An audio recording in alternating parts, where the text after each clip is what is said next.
सवेरा साहिबा। तुर्कान,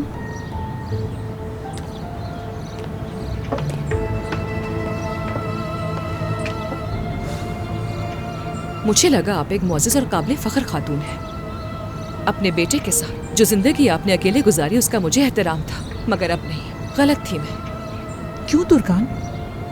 तुम मुझसे ये सब इसलिए कह रही हो क्योंकि मैं तुम्हारी सास के घर में आ गई, जिसने तुम्हारे साथ इतना बुरा किया। तुम इतनी जल्दी कैसे भूल गई?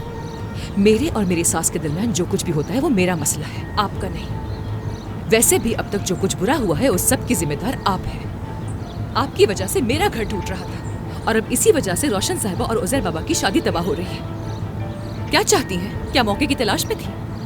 ये सब कैसे कर सकती हैं आप? सुकून कैसे मिलता है? मैंने बरसों तकलीफों से भरी जिंदगी गुजारी है, अब पहली बार सुकून की सांस ले रही हूँ। शुक्र है कि रोशन के मंसूबे नाकाम हो गए। उज़ैर और मैं पूरी तरह महफूज हैं। ये याद रखना तुर्कान, कुरमान खानदान को मैंने खत्म नहीं किया, तुम्हारी सास ने किया है। रोशन साहिबा बरसों तक अपने खानदान के लिए लड़ती रही हैं, चाहे उनका तरीका जो भी था। वो हरगिज़ इस हालत में ना होती अगर आप उनके शौहर का पीछा कब का छोड़ चुकी होती। रोशन साहिबा आप जैसी हरकत कभी ना करती। आपकी जगह कोई और औरत होती तो कभी भी अपने बेटे के होते हुए किसी और औरत के घर पे ऐसे कभी ना रहती। शर्म की बात है, मगर एक दिन आपको इस हरकत पे अफसोस जरूर होगा, वो भी अगर आपने अपने अंदर झांकने की कोशिश की।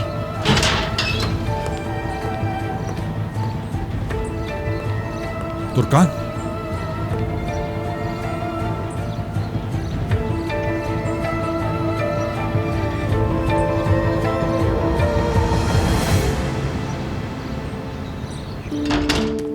तुर्कान। उज़ैर बाबा, मुझे एक बात बताइए कि वो सवेरा साहिबा हमारे इस घर में क्या कर रही हैं? उसे मैंने बुलाया है। वाकई में मुझे समझ नहीं आती आपकी। रोशन साहिबा अब भी आपकी बीवी है। तुर्कान, क्या हम बैठकर बात करें?